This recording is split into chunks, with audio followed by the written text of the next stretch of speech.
Powered by Riverside FM.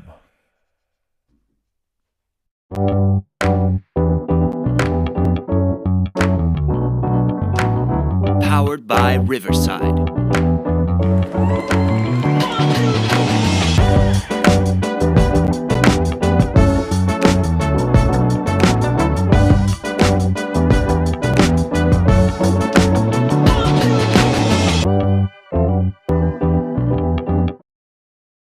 What I was trying to say is that if I can change, Я думаю, что каждый тоже изменился and сегодня. you can change, Вы можете измениться. everybody can change. Каждый может измениться. You're listening to WildFireRadio.com presents the Jerry Torres program. No bad news, no sad news, no politics, no religion, just happy fun stuff. And now, here's your host, Jerry Torres. Five-time Emmy Award-winning anchor Ron Burgundy and Tits McGee. Now go to that voodoo that you do so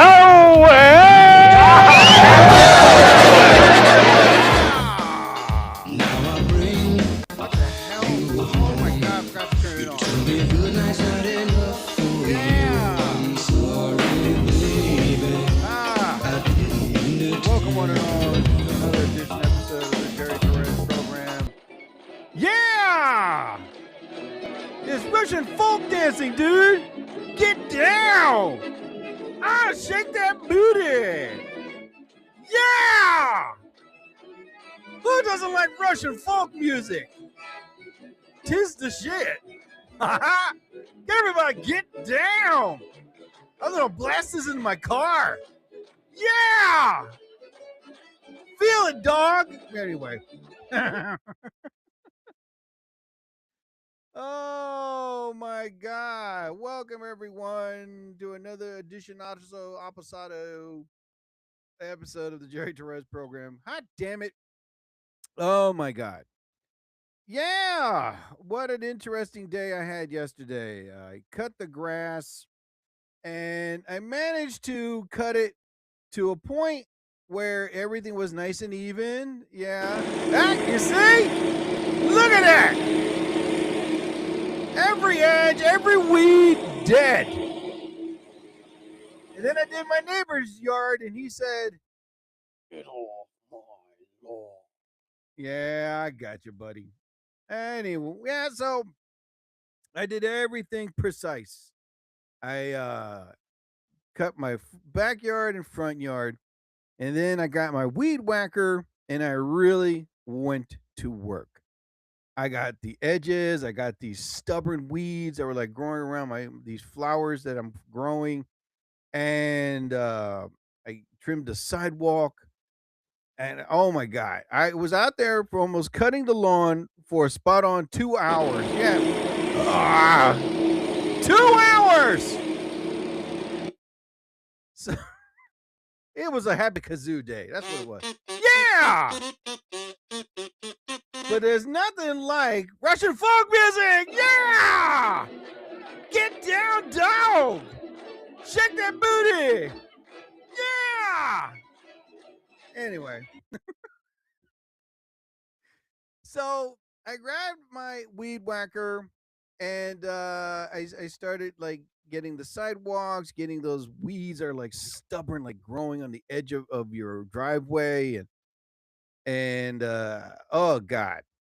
And then I grabbed the hedge trimmer, I cut some of these branches. It was because it was raining. For those days that I wanted to cut the grass, for almost 2 weeks, I wanted to cut it, but I couldn't because it was just rain. Rain, rain, rain, rain, rain. Next thing you know, I'm like, oh, great. So what happens? Everything starts growing thicker and longer. And I was like, what the F, dude? So I couldn't do anything. Next thing you know, I'm like, oh, God. Then my weed whacker, the head was the head of the whatever, the weed whacker head, I think head. Anyway, it was worn down. Thank God. I had a new one. So I installed a new one and immediately. As soon as I installed it, I was happy, and then I was wee,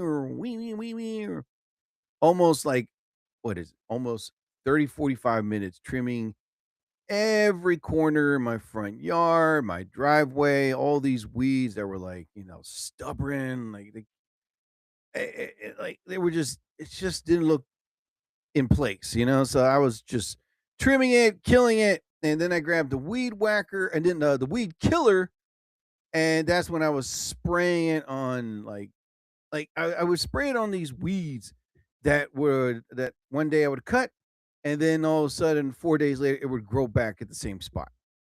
So now with this weed killer I bought, I spray it on there, and then all of a sudden within 30 minutes to an hour, it's dead, gone. I was like, yes, be gone, stay gone, you asshole weed. Kill it! There, die! You stupid weed!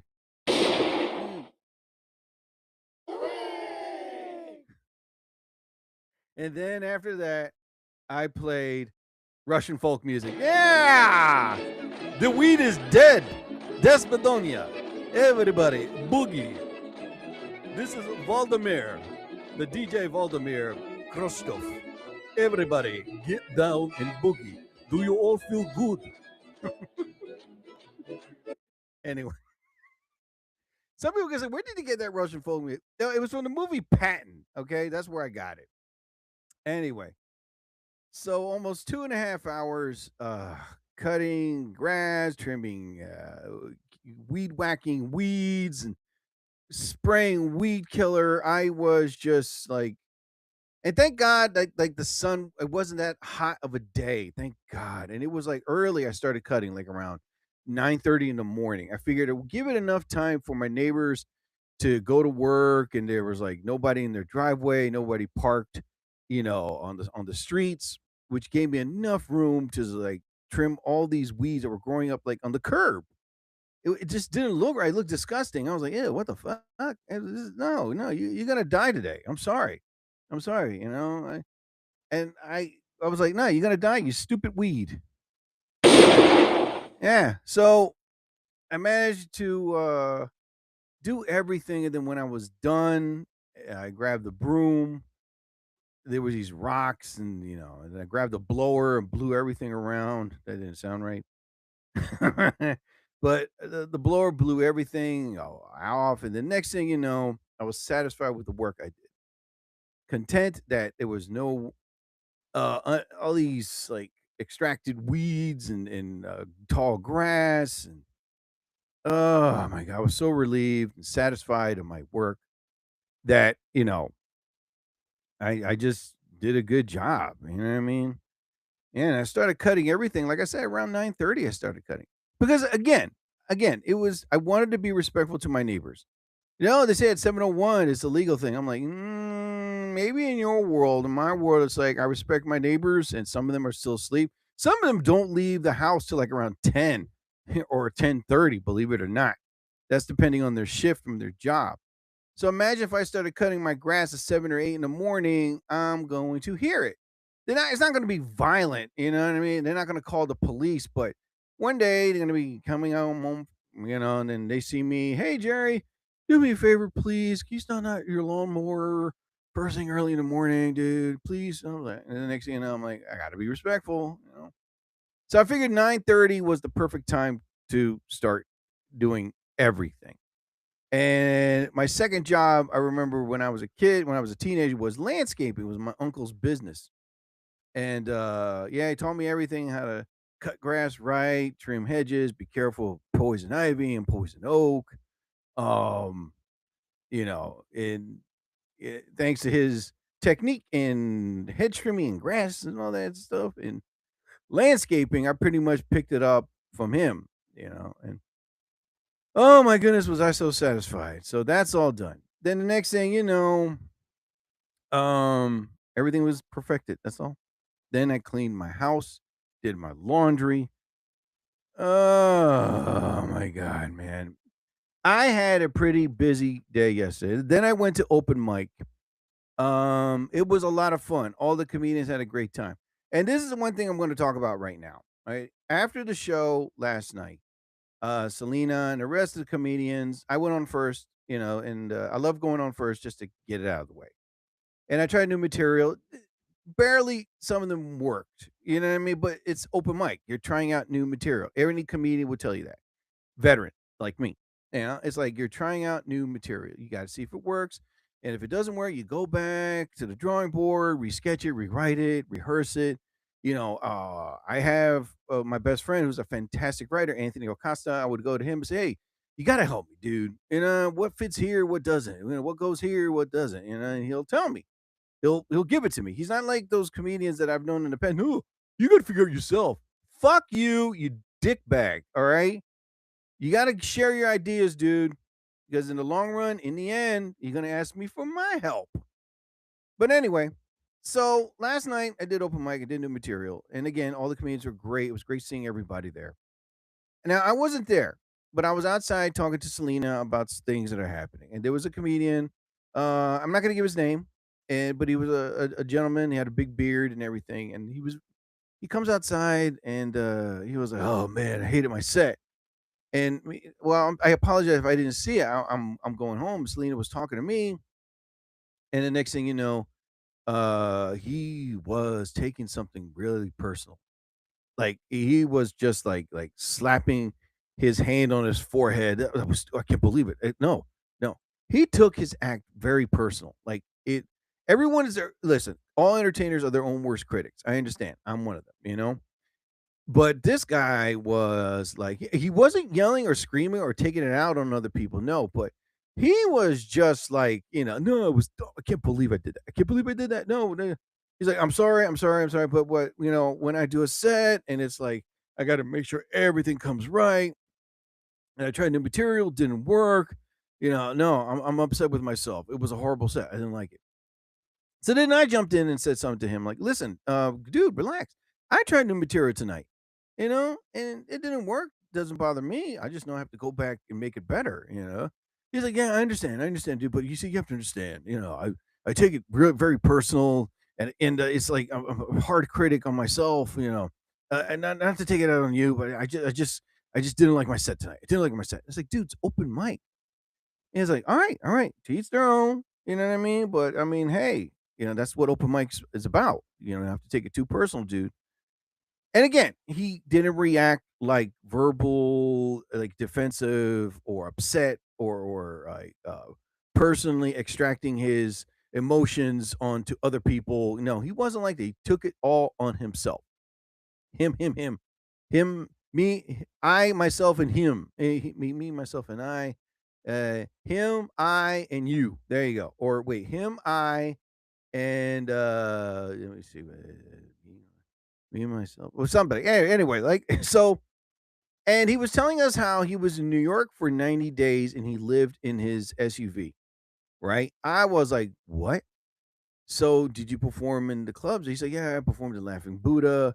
And I said, oh yeah, I had to perform in Laughing Buddha. Still the same. He's like, yeah. Then he performed at this club, this club. But the clubs you couldn't get into was the Comedy Cellar, and yeah, it takes about 8 years to get your foot on your into that club. But anyway, he performed in all these other clubs, and he did open mics, and he was up there for 90 days living in his car. Now, that's to me is passion, and that's to me is fire. Like that he is determined. Like I'm like he wants to be a better comedian. Understand completely. I understand completely. I was the same way. I'm so thankful that now I can do like 3 to 4 open mics and do regular shows as much as I can. Due to my schedule, I have a dad to take care of, a house to maintain.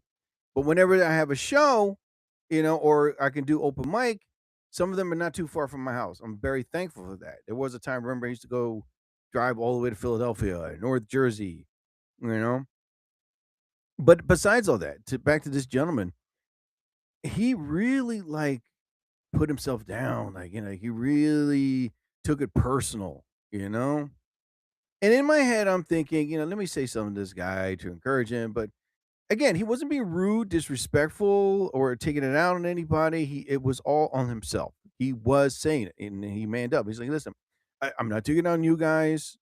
It's just me. I just well, I just want to be better. Look, because tonight, and I'm saying to myself, dude, I didn't say nothing after that. What was for me to say? It was nothing I could say to give him like a light at the end of the tunnel, you know. But for that person to take it really hard, it's like, dude, you're gonna be taking it hard all the time, and it did not sound right. It's like you just got to shake it off, play with it, have fun with it.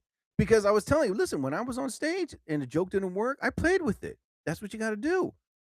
And it's like, but I mean, listen, you just want to be better, and I understand that completely. He listened to what I said. Again, he was very respectful, and then he was like, "Listen, I thank you for your advice, but just me personally, when I have a really bad set, I take it very personally, and I don't know, I just didn't like what I did tonight." I was like, all right, well, listen, keep performing, and you'll get better." And he shook my hand, and we talked a little bit more about New York. What's the scene like? He says it's changed a lot. Then after that, went in his car, and I said, "Listen, I'll see you around, and we'll work to do more shows in the future." He's like, "Yeah, I look forward to it too. Pleasure meeting you, Jerry." I was like, "Pleasure meeting you too." He gets in his car and drives off. And in my head, I'm thinking, "Oh my God, poor guy, man." It's like it's listen. The way the thing is this, and I'm not gonna target stand up comedy. I'm gonna like go for all entertainment, from dancing to musicians to acting. You know what I mean? To improv. 9 out of 10, when you do a show, or when you do an open mic, or when you perform, rehearse, whatever, yeah, you're gonna have that off day. You know, you're gonna have a because I remember the story. Like I tell people this story about this was like, oh my God, years ago when Chris Rock was hosting the MTV Awards, and I was in New York City. I was at the comic strip, and it was open mic. The times were different in those days, but anyway, I managed to have it was open mic, and I did my 5 minutes, and I hung out for a little while, and then all of a sudden the MC gets up there, lady, like after two comedians that were on after me, all of a sudden the MC gets up, ladies and gentlemen, we have a very special guest. He's going to be up here for about 10 minutes only because he's jumping the clubs right now. But ladies and gentlemen, please welcome Chris Rock, and crowd goes crazy. And Chris Rock comes up there with a big notebook, right? And mind you, in those days, the cell phones were around, but not advanced as they are now with the cameras and everything. And social network wasn't around in those days. So he was like, "Oh, thank you, everybody. Pleasure being here. I'm just trying new material because I'm hosting the MTV Music Awards, and I'm just working out my material." And then, bam, went to character, did his thing, and he was talking about this, talking about that. And there were some jokes that hit, some jokes that really hit, and there were other jokes that did not hit and did not really hit the target. You know what I mean? They were like, but he played with it. But he played with it. He's like, "Listen, those jokes you didn't laugh, I appreciate it because those are the ones I'm not going to use in the MTV Music Awards when I'm hosting." You know what I mean? So again, he played with it. You know, so he did like 2 or 3 pages of joking. He did a solid 10 minutes, and he goes, "I got to go, everybody. Pleasure meeting everyone." And he leaves the club. Whenever you're performing and you're bombing, again, you got to play with it. Like last night, I was trying new material, and then I said, "Oh wow, that's a keeper. I love that one." Hey, somebody giggled. That means there's something there, so I'll keep it. You know what I mean? But when you take it too personal, that explains. I don't know what type of person it is. It's like I don't know. For some reason, it's just like, dude, relax. Just play with it, and then that one that didn't work, go back, work on it, make it better. But this guy was, I don't know, man. I'm not going to say nothing negative or put him down by any means, because he was he was a gentleman to me and Selena when we were talking to him outside. But he was cool, man. But in my head, I'm thinking, was I like that? And I really looked back really hard how I was. I wasn't. I was like that, but I really like didn't slap the palm on my forehead and said, "Oh my god, that was horrible." I would take it really bad, like I just got turned down on a date or something, and this the best scenario how I felt in those days. It was like when I did a bomb show. It was like two hot women didn't want to have sex with me. That's what it felt like. You need to leave the hotel room. I said, all right, damn it, I'll leave. So, but that's yeah, pretty much. I felt I knew how he felt it, but I never took it that personal. But it's like you fall off the horse, you get back on it. But he was like, he fell off the horse. Oh, this horse sucks. I'm going to buy me another horse. I'm like, no, you get back on the same horse. The one you fell off,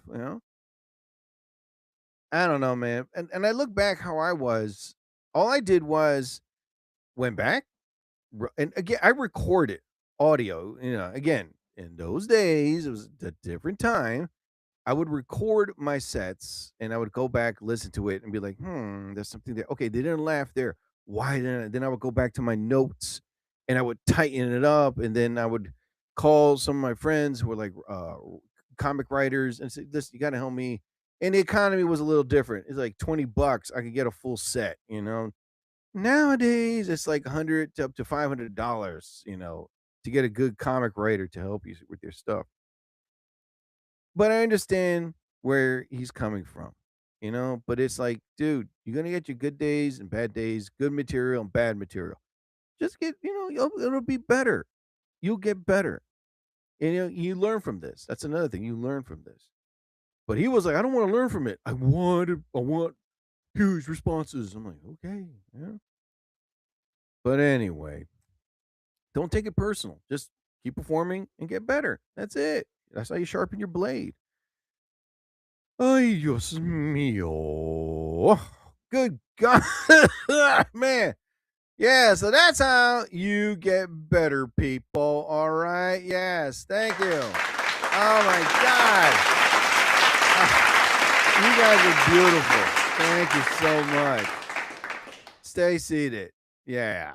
Anyway. Well, I scheduled my vacation for June, third week in June. I got to start planning things that I want to do right now, like take some salsa lessons and go to the beach. That's another thing I got to do. Just to go to relax, get away from everyone. Go to improv classes. That's another thing I'm planning to do. Take some salsa lessons. It's been a while, and the list goes down. I got to make a list of the things I want to do because I don't want to stay in the house. I really don't, And I told my brother, listen, on my vacation, starting Sunday to Thursday or Sunday to Wednesday, I'm not going to be in this house. Do you understand? But yeah, it's going to prepare my brain to get better, And yeah. I mean, like I said, I had a very long month of May, and then I'm going to have another long 2.5 weeks, you know, until my full vacation. But I'm going to do things. I am going to go to the beach and salsa lessons. I have to make a list of the things I want to do. I don't want to do things like out of the whim. That's one thing I don't want to do. Ay, Dios mío, man. But yeah, yeah, that's how you get better, though. Um, yeah. I mean, listen, I don't have the money yet to travel right now. My focus is just paying off my debts, and it's getting there. I'm doing it. Oh my god. Yeah. But anyway. So people out there right now who play the lottery. I was talking to this person the other day, and they asked me if I played the lottery. I said, "Well, yes, I do, but it has to be over 100 million. It has to hit the $1 billion mark. Like the past lotteries that we had were like reached over $2 billion. And but when you win, you get like 800 something million out of it, which is that's still money. So when I played the lottery, it has to be reach the billion mark, and I would buy like 5 or 8 tickets, and I would play like the machine would pick the numbers from, but then I would have one ticket. I would play the same numbers, and then I do scratch offs, right? And I played the scratch off one, like $10,000 a week for life, which calculated you probably get like 1,800 a week, you know. 75,000. Yeah, and let me think about this. Hold on. All right, let me see. I'm thinking. Don't interrupt me. I'm thinking. Yeah, so I would do that. Millions. Thank you. And I would buy those and get the scratch offs and like the cash for life. Yeah, and somebody said, "Well, what happens if you win?" Well, I won. Start planning things. Like number one, live in Japan for a month. Because now I can afford it. Find a nice place that's near the city or near a town, and just enjoy seeing all of Japan. If I can for that 1 month, because now I have the money. You know. So, but besides all that, it's like, yeah, I play it. That's the only thing I play. Cash for life. You know, I'm hoping that if I do win it, that's like 7,500 a month. I'm not gonna win they're like, you can win the whole lump sum. Yeah, I could, but I'd rather just get weekly paid. Why not? You know, my life would be a little different. Imagine for 30 years getting that. That's it. That's the limit. 30 years, and I would get that. But how could be 30 years be life? You know, you know. At least I could say cash 30 years to life. That's like prison. You know what I mean? It's like no, and that's a bad logo to use, but still. But I've seen other people play, like win $5 million, $500,000, and I would play cash for life. That's what I would play. Scratch it, and then the game is pretty simple. You get these four numbers that are on top, and you start scratching, and any of those numbers that match the four numbers, you win what's on the bottom of the prize. Like you get the number, and it will say $20. So oh wow, or I've seen one that was like $20,000 or $500. And usually when I play those, like the number would be off by one. Like if I get a 24 and on the bottom it would say $10,000, and I would look at the four numbers you have to compare it to. So it would be like a 27. And then I was like, see the number, it'd be a 26. I'm like, oh man, I was off by one. But if you get like the 10 times symbol, the 10x, and you win 10 times what's there, if you get the money bag, you win that prize automatically. So say like you get the four numbers, right? And then all of a sudden you're scratching and scratching, and you see the money bag. And under the money bag would say life. Regardless, you win. Boom, you're set. Then you call the number, you go to the place where you can, they scan it, and immediately they can just notify the lottery company, hey, we have a guy named Jerry Torres. He won the cash for life thing. Oh my God.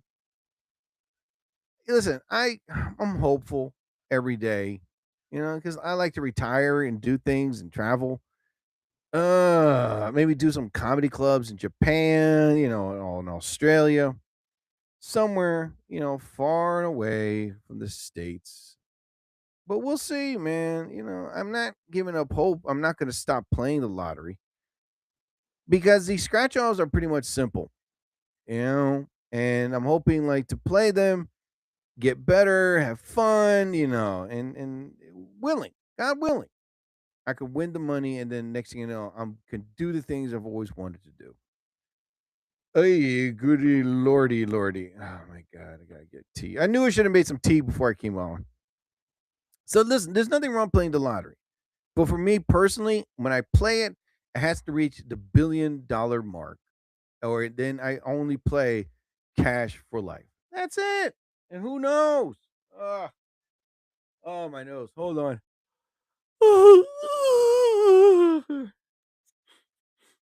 I drank an energy drink. I guess that's why I'm still awake, but I think it's going away, and I'm starting to yawn a lot. Hold on. Oh my god. But if I ever do win that Cash for Life, I'm telling you right now, it'll be just plain Russian folk music. Yeah! Jenny, what are you celebrating? I won the Cash for Life.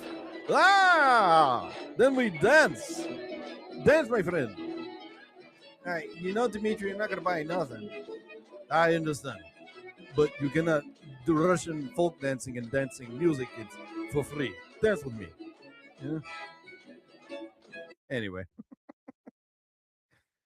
Oh my god, man. Yeah, so don't listen to those people. Those are the non-believers. Me, I believe. I feel it all the time. It's just that, I'm hopeful to win. Oh my god. Thank God my water's nearby. Because my throat gets dry pretty quickly, man. God. Life is crazy, dude. It is. It is, man. And just hang in there. Just hang in there, people. Those that play the lottery, don't listen to. Keep playing. That's all you got to do.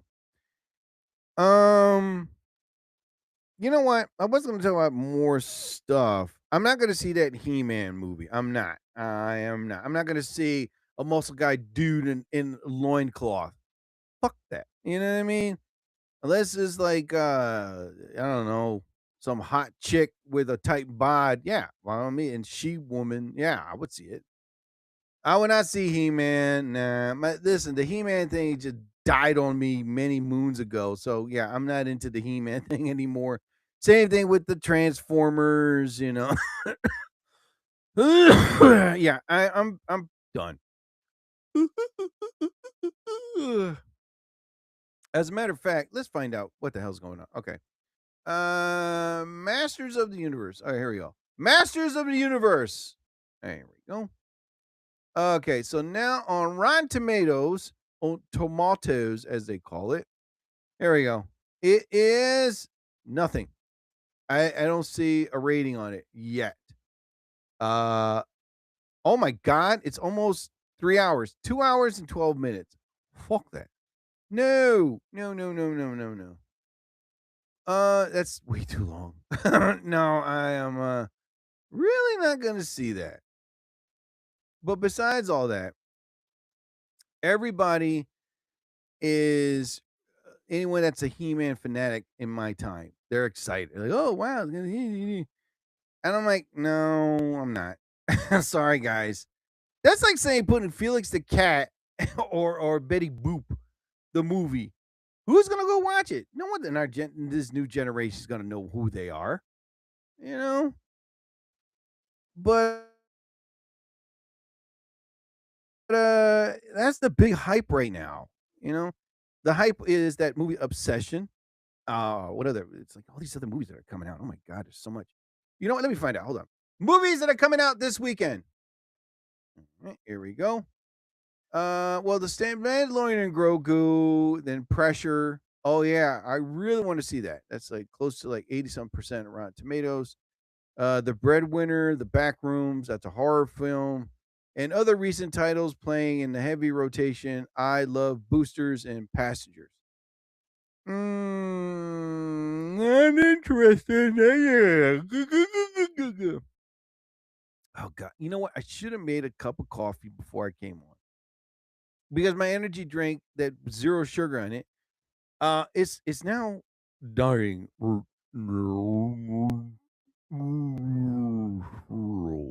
That's what I'm feeling right now. Because like yesterday, I took like 2 naps. I didn't even know it. And I'm sitting at my desk. I took a nap, and I was like, "Damn, I gotta get things done." And then before I cut the grass, it was like, what time was it? Like 8:45, and I took a nap again. I was like, "Oh my god, what the f, dude? I gotta get things done." I don't know, but anyway, right now everybody's hyped up for these. Listen, I keep telling everybody, I am waiting for Avengers Doomsday, Dune 3. Those are the movies I'm waiting for. It takes a long way to go, though. I gotta stop yawning, dude. Oh my god. You know what I need to wake my ass up? Russian folk music. Everybody, be awake and dance with me. Yes. Dance, I say. Let me stop. Oh my god, man. All right. So anyway, there were some things that I saw. There's something called the internet, and I came across some stuff that was very interesting. Hold on, what the hell's going on here? There we go. Okay, hold on. I got to make sure like I can hear myself. I got this microphone. Um. So speaking of He-Man, I came across something of the 10 best '80s cartoons that are worth revisiting. And I was like, I see this. I was like, okay, I'm a kid from the '80s. Yeah, why not? Let me see what they got. Hold on. Oh my god. Do I have any? Yeah, I got something here. I got to make sure my throat doesn't dry up when I'm talking because I'll be talking like this. All right, so the '80s were the era of the cartoon era. Saturday morning cartoons, they don't show those anymore. They're showing like educational channels and educational programs. No kid wants to be educated. No, they want to see an anvil fall in the coyote's head. That's what they want to see. But anyway, the '80s were the era of cartoon, from the immensely popular Saturday morning lineup to prime time television of the '80s. Now, it was a decade positively overflowing with animated series. The topics and tones explored within the medium were vast and varied, okay? From lovable to exciting shows aimed at kids to flashy and trendy topics meant for teens and adults. Now, every audience had a chance to find something they would enjoy watching, right? So the '80s nostalgia sweeps the nation. What the hell? Hold on for 1 second. All right, we're good. Sorry about that. And with everything from restaurants, fashion, embracing blasts from the past, now is the ideal time to revisit some of these classic cartoons that they don't show anymore. Like anime is the big thing right now. Now, simply experience the era. These animated TV shows are sure to please, were the greatest '80s cartoons that are worth revisiting. All right. One of them, Voltron, Defender of the Universe from 1984 to '85. Yeah. It was huge in Japan. All right. Voltron, Defender of the Universe, damn it, has it all. Space robots, lions, human hero. The plot line focuses on a group of pilots who control a lion shaped robots, right? Now, when fighting against a particularly challenging foe, the metallic lions combine to create one giant robot called Voltron. Now, Voltron Defender of the Universe is an excellent visual blend of anime and Western styles. Now, it features a combined robot years before Power Rangers, and both main characters and villains are exciting to watch. A live action remake of Voltron is in the works with Sterling K. Brown and Henry Cavill appearing in the movie, although filming has wrapped. A release date has yet to be officially announced. Now is the perfect time to check out the source material before the movie debuts. Now, I'm definitely going to go see it because I love Voltron. I have Voltron T-shirts. I have a Voltron statue. Yeah. So when I was a kid, I used to watch that show. But anyway, here's another one. The girls like it. Jim. Remember that girl? Jim. Jim is amazing. Jim. It was like a crackhead drag queen. I don't know what she was, but anyway, from 1985 to 1988. Now, one of the greatest contributions the 1980s gave the world was the music. Stars like Prince, Madonna, Boy George became icons, zeitgeist, and defined with pop culture how it was. Like an animated series would capture some of the most magic was a cartoon called Gem, a forerunner to hits like K-pop, Demon Hunters. Gem focuses on a group of female singers who lived and worked together. Gem continues to be a fan favorite and inspired a 2015 live action movie, Gem and the Holograms, starring Aubrey Shea. Boom! All right. Studios recently announced that they will be issuing a limited comic series to tie the loose ends from the finale and that left fans wanting more. Now, excuse me, this dedication to DeVoe's 4 decades strong is a testament to the treasure of Jem really is.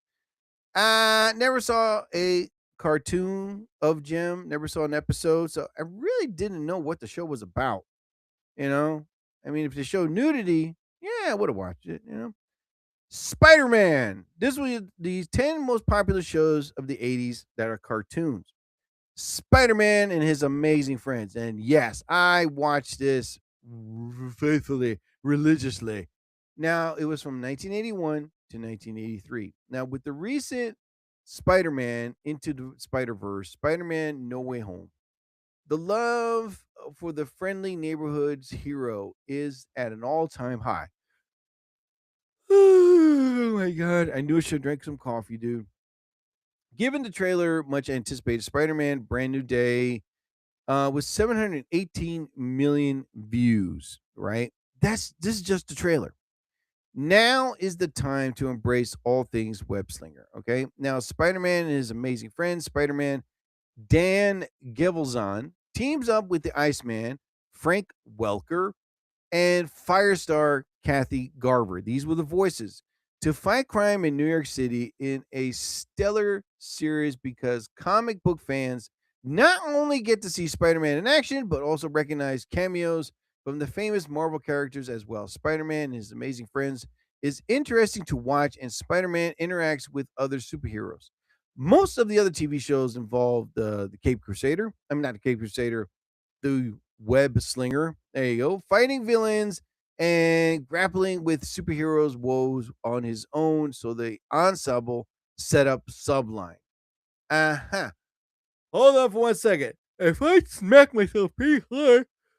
Oh my God. Hold on. I gotta stretch.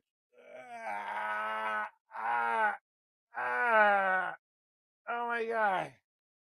Holy crap. Okay, after this, I'm gonna get some coffee. Oh my God.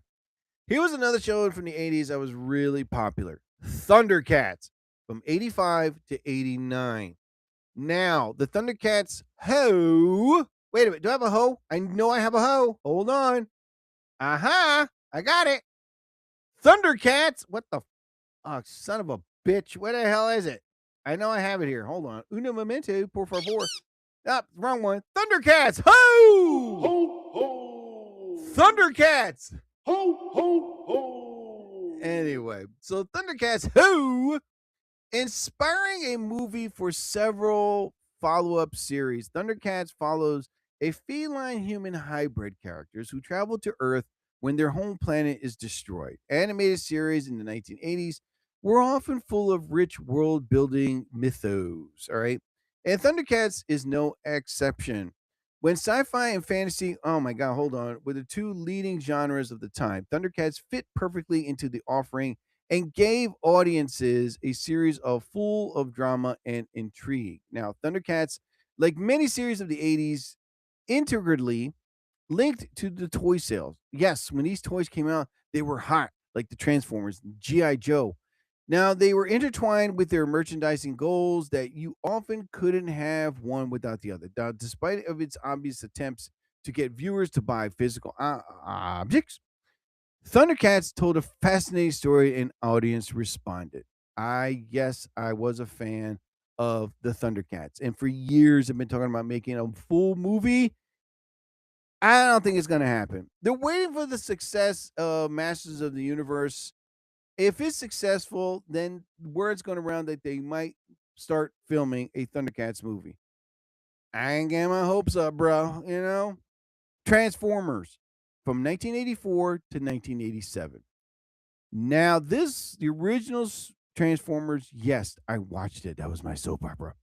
Now, our series is almost well known for its toy line. Then its content is Transformers, the popular series centered around alien robots that could disguise themselves as normal machines, like planes, vehicles, and to transform into fighting robots. There was a clear struggle of good versus evil because between the two factions, Autobots and the Decepticons, and Earth became the unlucky location where there was war that was raged. Okay, Transformers was massively successful in the 1980s and continues to be nearly half a century later. I don't think so because the movie sucked. Given that the main aim of the show was to sell toys, which they did, for Hasbro, producers were shocked when public outcry arose after they tried to kill one of the main characters, Optimus Prime in Transformers the movie, voiced by Peter Cullen. Now, in the feature length movie, they had unwittingly created characters that fans had passion about. All right. Now, the admiration received for the TV show was a surprise. Now, Transformers is one of the best mega robot series of all time, and it's still you can still revisit and have fun with it anytime. DuckTales from 1987 to 1990. Nope, never watched it. Don't want to talk about it. Not wasn't a huge DuckTales fans. You know they're great to eat, but not to watch. All right. Anyway, the Smurfs. The Smurfs from 1981 to 1989. Now, the little blue people that live in the mushrooms, inspired by a decisive love hate response from audiences. Either they are the cutest, best thing ever seen, or they are outdated and full of gendered stereotypes. No matter how the viewers feel about the imaginative IP, it influences on pop culture and cinema undeniable. Now, why? Now, movie studios keep trying to make Smurf movies, and that no one really asked for because they're all the same storylines. Now, these failed attempts serve as a testimony that sometimes you can't beat the original, which is true. Now, the 1980s cartoons charming, quaint, and perfect for what is the Smurfs, right? Smurfs was nominated for several daytime Emmys and was fast favorite with fans. Now, everything was nominated after for several daytime Emmys and the fast favorite with fans. Now, everything was lunchboxes to Pez dispensers to T-shirts to balloons, whatever. Everything was Smurfs back in the. Now, if you want to partake in what the hell is that uniqueness? There you go. Oh, I got it. Yeah, I got the word. Uniqueness. There you go. That is the Smurfs. Skip to the movies and go straight to the source. It is really the best iteration of the lore. So I agree with that. If you didn't like the movies, go see the original series. And trust me, if it's been on for like nearly 9 seasons, you're probably going to catch like maybe 175, maybe 200 episodes. Oh my God. So we'll see. The Smurfs. I did see a couple episodes. Like Vanity was my favorite. Oh God. Yeah, look gorgeous. But if imagine Smurfette, she wasn't pregnant. You know what I mean? All living around Smurfs, how can she, no, he didn't you say, yo, let's get with this girl. There's bang. No, no. Smurfette could have got pregnant, but she didn't. Anyway. The New Adventures of Winnie the Pooh. Now, these are the top 10 favorite cartoons of the 1980s. Now, The New Adventures of Winnie the Pooh, 1988 to 1991. I'm not going to talk about this because I haven't seen it at not one episode, Now, of course, they made a horror film about it, and I never saw it. I heard it's like weird, stupid. Now they're going down that route. Like all these great cartoons that we loved when we were kids, now they're making them into murderers, serial killers. I'm like, what the F? You couldn't have just made them like happy? Like, nah, we got tired of it. You see Eeyore with a needle in his arm, and Winnie the Pooh said, I'm killing everybody. I'm like, what the F, dude? Like they did that with the Transformers. They did it with Popeye. They did it with, what else are cartoons? They did it with, what's next? Strawberry Shortcake. They're going to do that too, But Strawberry Shortcake sleep with people and she gives AIDS. I was like, what? She transfers it. And I was like, oh my God. They're going to go down that route? All right. Teenage Mutant Ninja Turtles from 1987 to 1996. I loved it for like a year or two, and then I stopped watching it. Now, running for an impressive 10 seasons. Now, the Teenage Mutant Ninja Turtles is one of the best projects about the teen and green Fabulous Four, right? It was a cartoon that started it all. Originally a comic book series, which it was, the easily recognizable heroes got their own animated series in 1980s. At the rest, as they say, is history. Now, there is something so pleasing about the Teenage Mutant Ninja Turtles. They don't have really any superpowers, right? And they're not super rich. They are just local citizens trying to make their city a better place, eating tons of pizza in the process. Now, the Teenage Mutant Ninja Turtles was the public's first chance to fall in love with because they love the comic book Dynamos, and it is a relationship that is still going on strong. With recent films like Teenage Mutant Ninja Turtles, Teenage Mutant Ninja Turtles Mutant Mayhem, and then the upper version series made them look like real turtles. I mean, and so on and so on and so on. But being a financial and critical success, if you haven't checked out Teenage Mutant Ninja Turtles, the original series, now is the time, but you might want to order a pizza first. Get it? Get it? Teenagers pizza. Am I the only one? All right. All right. Let me shoot that joke. Yeah. Anyway. I remember I did watch it. Like I said, I watched it when I was a kid, like when I was a teenager. I watched like the first 2 seasons. I fell in love. Then I went and bought the comics, the toys. Hold on. But I don't know. I guess I was like, yeah, let me find something better. I still like it today, but I'm not going to watch like all the episodes again.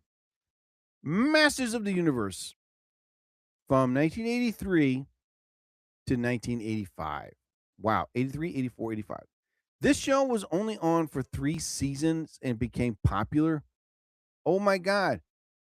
Now the voices of, all right, I'll give a little bit because like I said, it tried to come back on Netflix. It was bad. But okay, Masters of He-Man, Masters of the Universe, when He-Man, voiced by John Irwin, wields his mighty sword, enemies like the evil Skeletor, voiced by Alan Oppenheimer, the creator of the atomic bomb. Yes, he did. Not really, all right, people. But anyway, the He-Man franchise had it all: the cartoon, the toys, the fan base, and to this day, it still holds up. Now, the most recent buzz, popular in the 1980s, upcoming film Masters of the Universe, starring Nicholas Galita Design and Idris Alba and Camila Mendes. It is no wonder that the iconic show was chosen to be revamped. It has been a staple of sci-fi and fantasy lore since its debut, and continues to connect the fans. So, but they never mentioned G.I. Joe, Mask, and M.A.S.K, Mask, Mr. Gadget. That was also another popular show in the 80s. Astro Boy. Well, late 70s to early 80s. I remember Astro Boy. They did She-Ra, but She-Ra didn't last long. The Bionic Six. Oh my God, I could go on and on of these cartoons that were also popular during the 80s, but nobody sees into that. The GoBots, remember the GoBots? They were like before, and there's more. These popular shows from Robotech, Star Blazers. Damn it, that was my soap opera. That was my Days of Our Lives. I saw all the original episodes. And then they did an updated version, same storyline. They did an updated version. I saw all the episodes. And who am I kidding? I bought the whole thing. $75 for over 200 episodes. I bought it. Yeah. I still have it in my laptop, phone. And I remember watching that show to come home from work and I would watch it. I would love it. And during its time, they didn't have like what you can order a T-shirt and says Star Blazers, and I'm like, "Woo, boom, I'm cool." Which, by the way, you know what? I'm gonna buy that on Amazon. Yeah. So hold on for a second, and so you get out here. And there were more shows that when I was probably like Battle of the Planets, G-Force, and the Brave Star. Wheeled. Oh my God. Oh my God. I could go on and on of all these popular shows that were really the diggity bomb during the 80s. Oh my god, it just hurts me when they don't mention it. Oops, wait a minute. Let me go back. Let me go back. Sorry about that. Oh my god. I'm gonna stay on for like 15 seconds. Hey everybody, I'm on live. You want to say hello? Hey there, hi there, ho there, please do. I'll be talking about famous cartoons of the 80s and among other things that are happening right now. So join me. I'm on live. All right, guys. See you then. Later.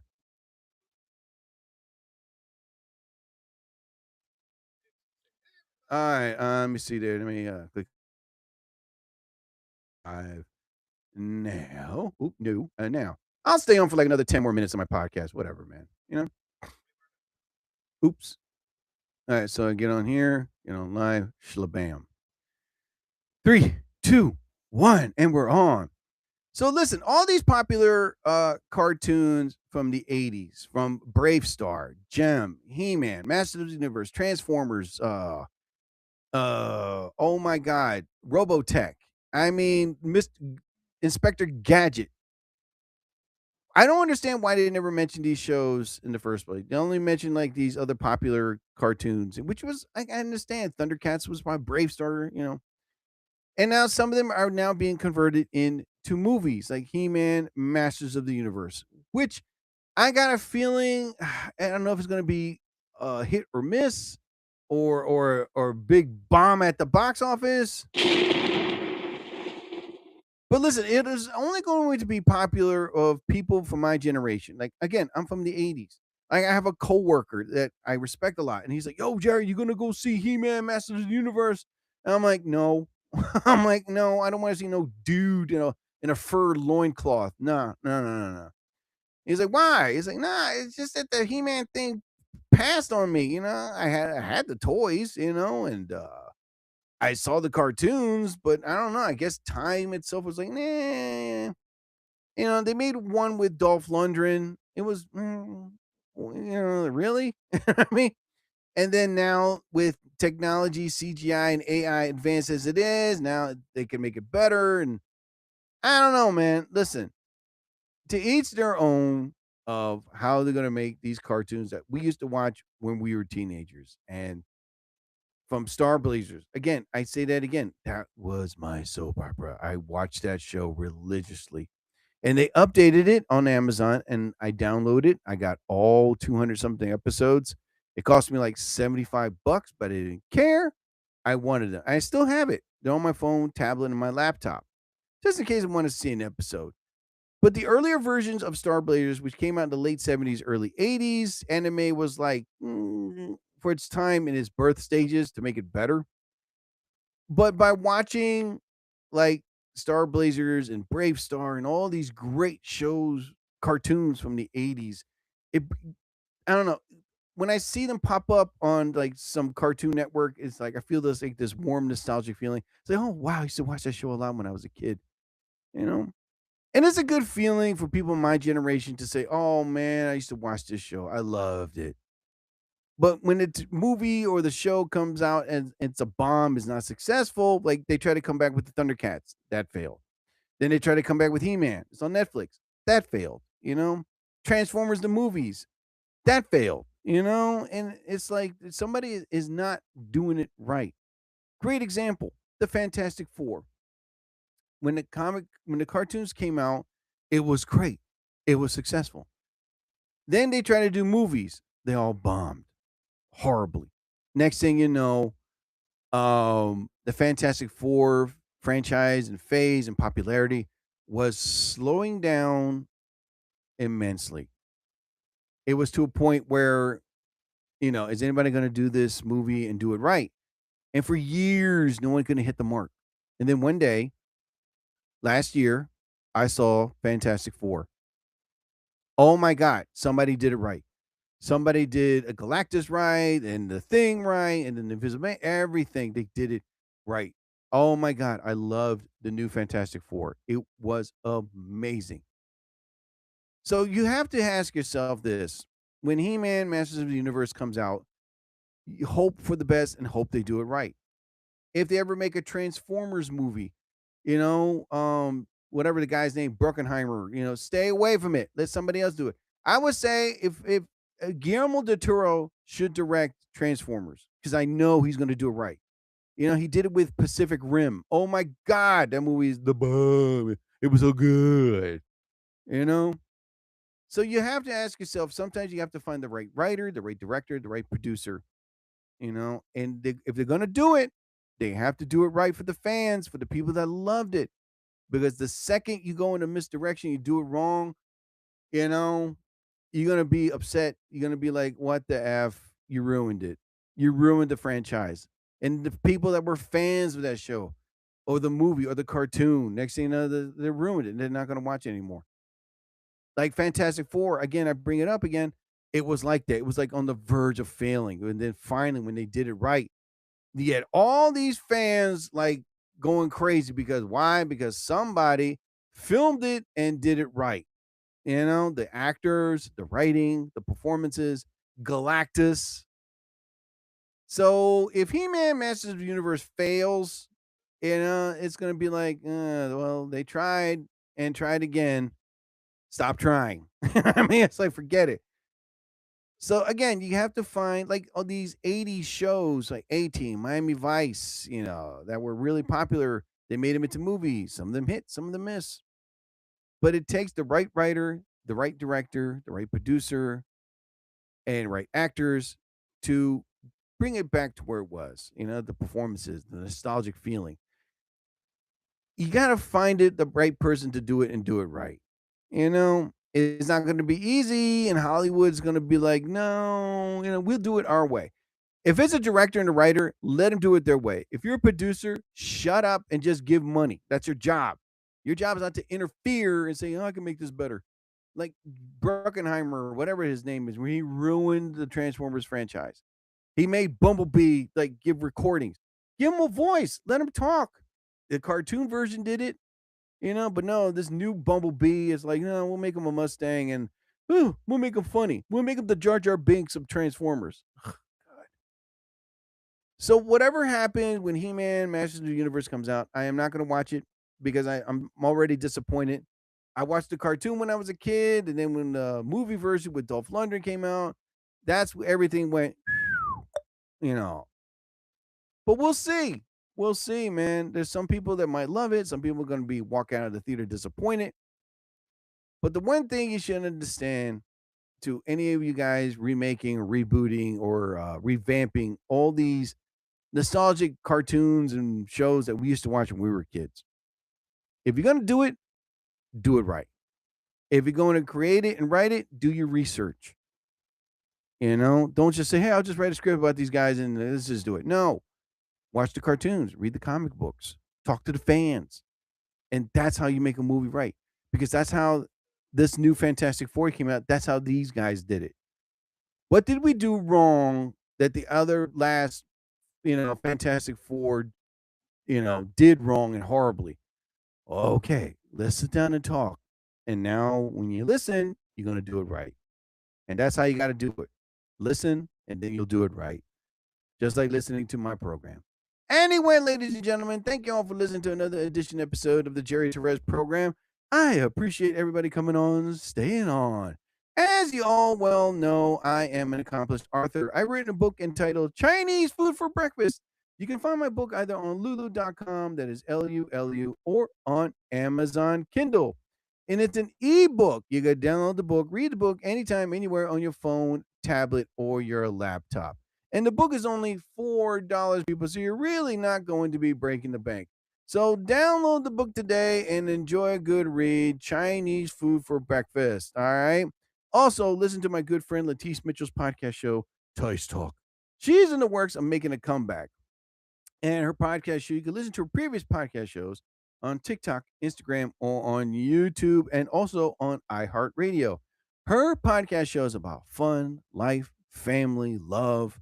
Whatever she talks about it, she makes it hysterical. And she's one of my closest and dearest friends in the comedy business. I enjoy working with her all the time.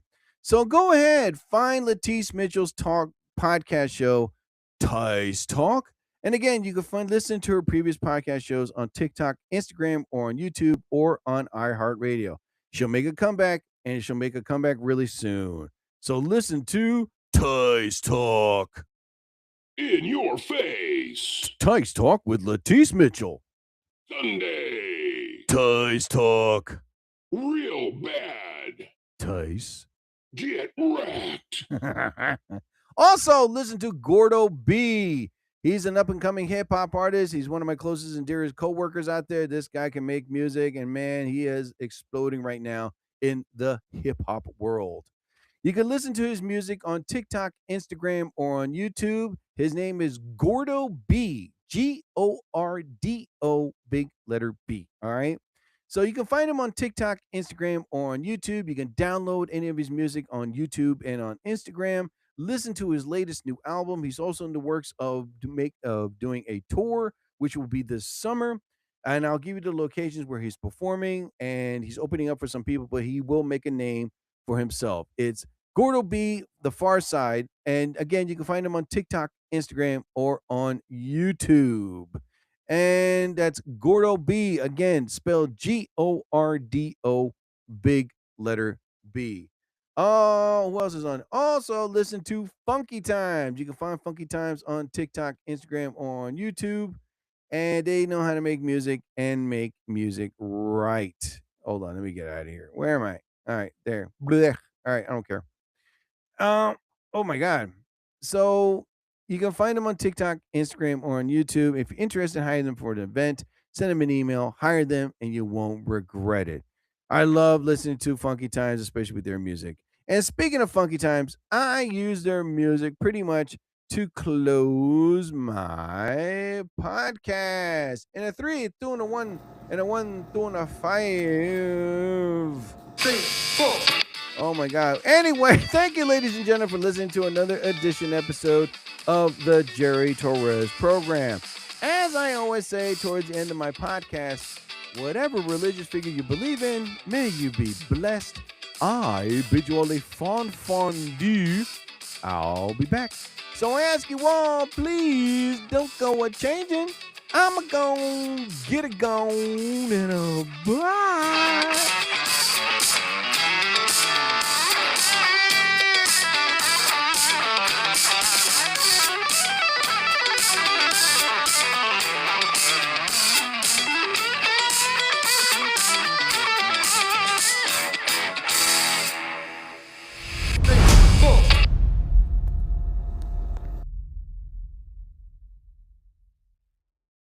Powered by Riverside FM.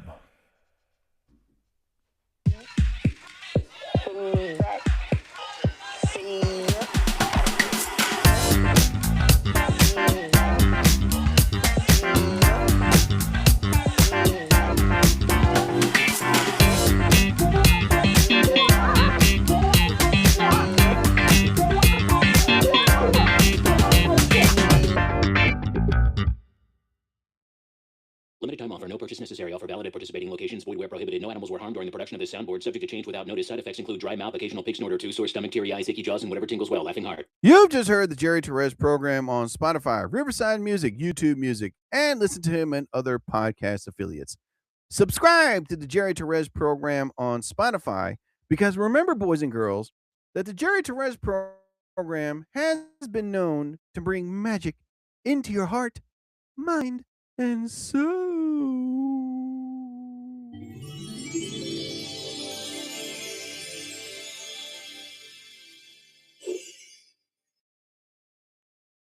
And also, he also likes to make Russian folk music. Yes.